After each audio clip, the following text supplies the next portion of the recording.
You're sitting next to someone you love, and the room is quiet in that strangely heavy way.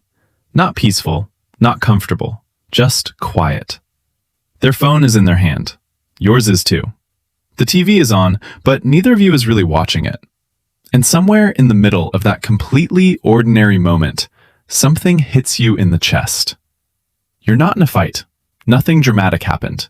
But you suddenly feel far away from the person sitting right there beside you. And the thoughts start coming fast. Why does this feel so off? Why do I feel lonely next to someone I love?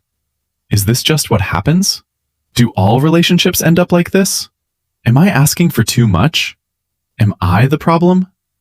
Here's the truth most people never get told. Your relationship didn't get heavy because love disappeared.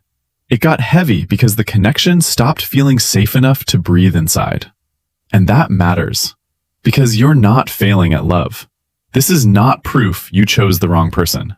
Every couple that has ever loved each other for real has stood in moments like this, wondering what happened beneath the surface and how to find their way back.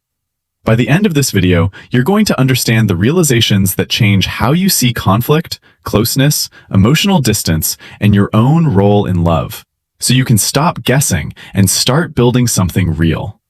Let's get into it. Most couples believe relationships fall apart because people stop caring, stop trying, or slowly become incompatible. But the real truth is that most relationships start hurting when two nervous systems stop feeling understood by each other, even while both people still deeply want connection. That's the part nobody explains. Your partner's nervous system is reading your tone, your face, your timing, your energy, before their conscious mind can even tell a story about what's happening. And yours is doing the same. So when safety leaves a relationship, love doesn't always leave with it. It goes underground.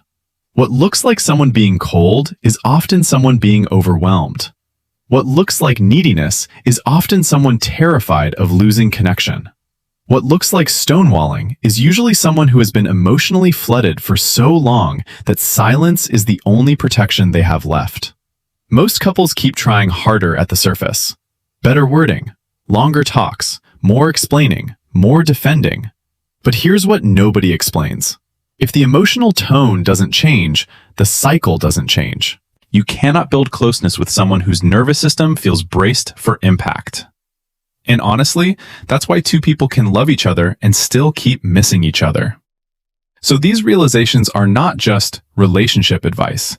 They are perspective shifts, identity shifts, the kind that make you stop seeing your partner as the enemy, stop seeing yourself as broken, and start seeing the patterns you've both been trapped inside. Realization 1. The argument is almost never the argument. Most couples think the fight is about the dishes, the text message, the late reply, the forgotten plan, the tone.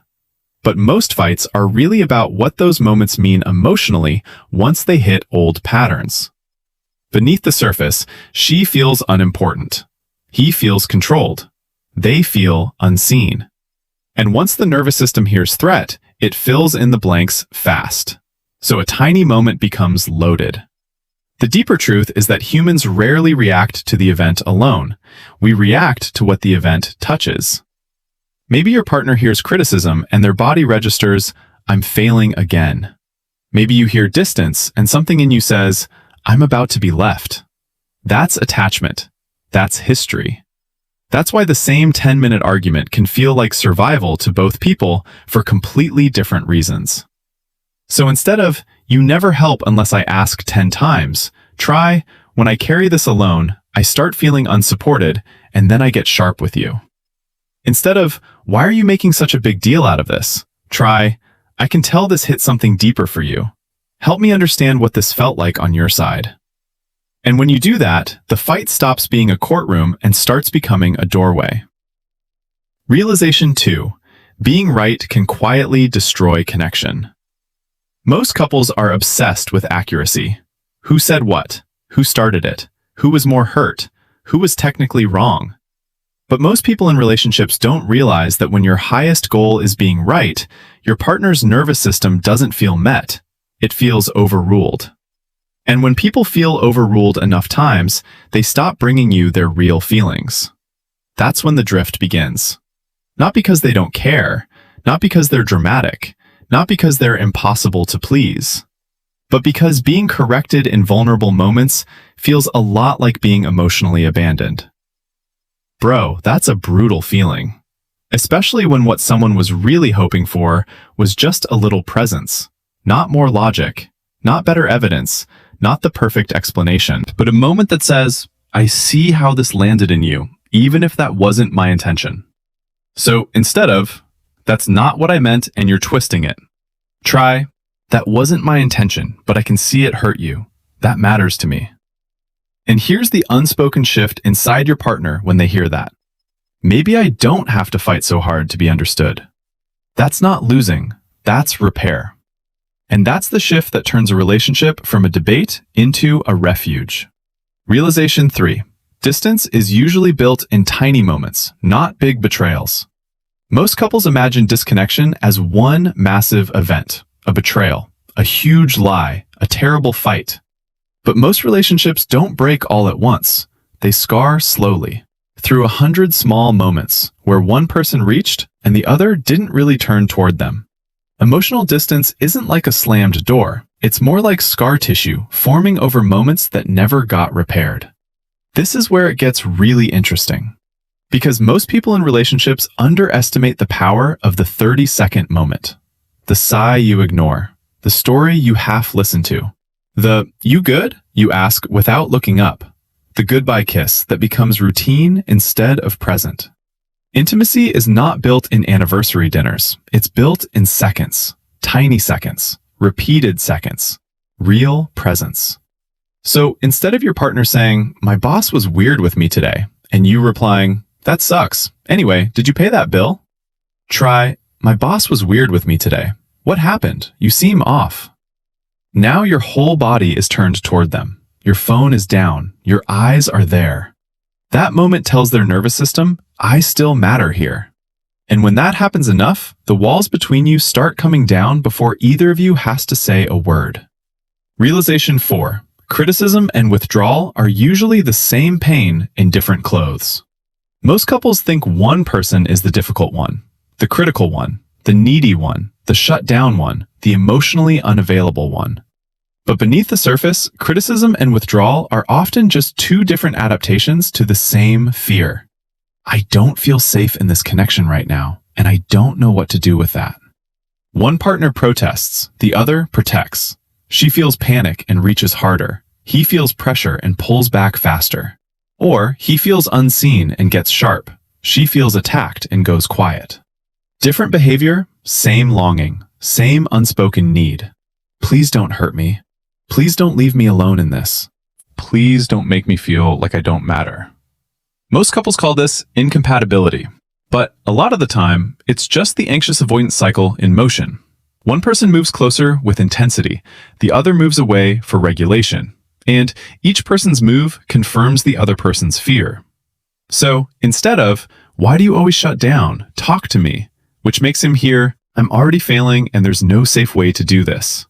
Try, I can feel you getting overwhelmed. I want to stay connected, not corner you.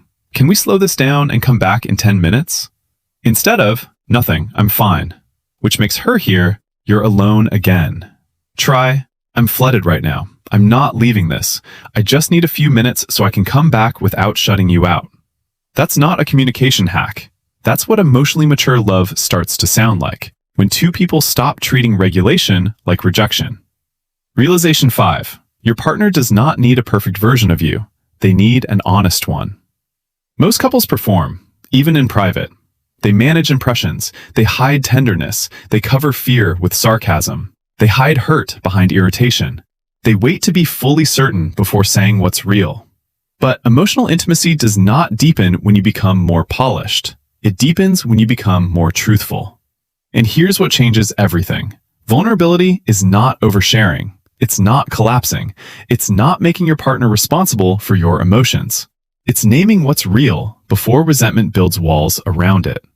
Most people in relationships say the defensive version because it feels safer. So instead of, whatever, do what you want, try, honestly, I think I'm acting detached because I felt hurt and didn't know how to say it. Instead of, You never make time for me. Try, I miss you. I know that comes out badly sometimes, but that's what's underneath it.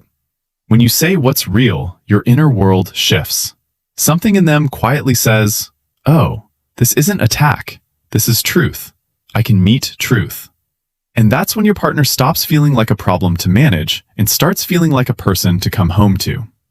Realization 6. Repair matters more than perfection. Most couples think healthy relationships have fewer ruptures, fewer bad moments, fewer misunderstandings, fewer messy reactions. But the real truth is that strong relationships are not built by avoiding rupture. They're built by learning repair. Fast, sincere, real repair.